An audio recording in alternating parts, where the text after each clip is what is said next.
Hey there everybody, welcome back to Political Doublespeak, and today's story is getting a little bit spicy. Looks like things are getting too spicy for the pepper. If I want to start by running it back a day and a half ago, I had heard a few things about a large number of troops entering the DC area. Although I had heard that and seen a couple of videos through Instagram that were geotagged, I couldn't put any solid verification down, so I didn't want to report on anything and mislead anybody as to why so many troops would be showing up. Well, today, more importantly, tonight changes everything. I had heard rumors of the Insurrection Act being passed on Saturday night, but couldn't find any rock solid evidence on that either, so I had let that story lay to rest for the time being. There was something new and important, though, in particular, that I thought was pretty big news that had popped up on the government website as far as statements went. So as of January 11th, 2021, President Donald J. Trump approves District of Columbia emergency declaration. Today, President Donald J. Trump declares that an emergency exists in District of Columbia and ordered federal assistance to supplement the district's response efforts due to the emergency conditions resulting from the 59th presidential inauguration from January 11th to January 24th, 2021. The president's actions authorize the Department of Homeland Security Federal Emergency Management Agency to coordinate all disaster relief efforts while have the purpose of alleviating the hardships and suffering caused by the emergency on the local population, and to provide appropriate assistance for required emergency measures authorized under Title V of the Stafford Act, to save lives and to protect property and public health and safety, and to lessen or avert the threat of a catastrophe in the District of Columbia. Specifically, FEMA is authorized to identify, mobilize, and provide at its discretion equipment and resources necessary to alleviate the impacts of the emergency. Emergency protective measures limited to direct federal assistance will be provided to 100% federal funding.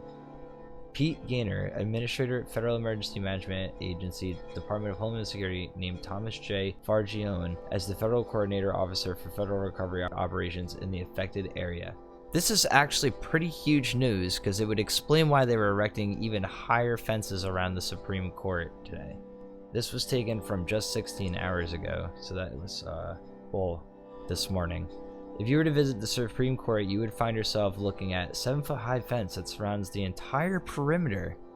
If everything's calming down in DC, I don't understand why these measures are being taken. I mean, as far as the Trump Brigade goes, nobody is planning a giant protest, or there hasn't been any groundswells or any information as far as that goes.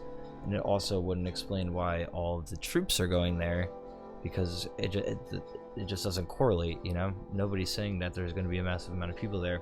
And to add one more nail in the coffin, the DC mayor says Americans should not come to Washington for the inauguration. She's also requesting the Department of the Interior revoke any permits to demonstrate.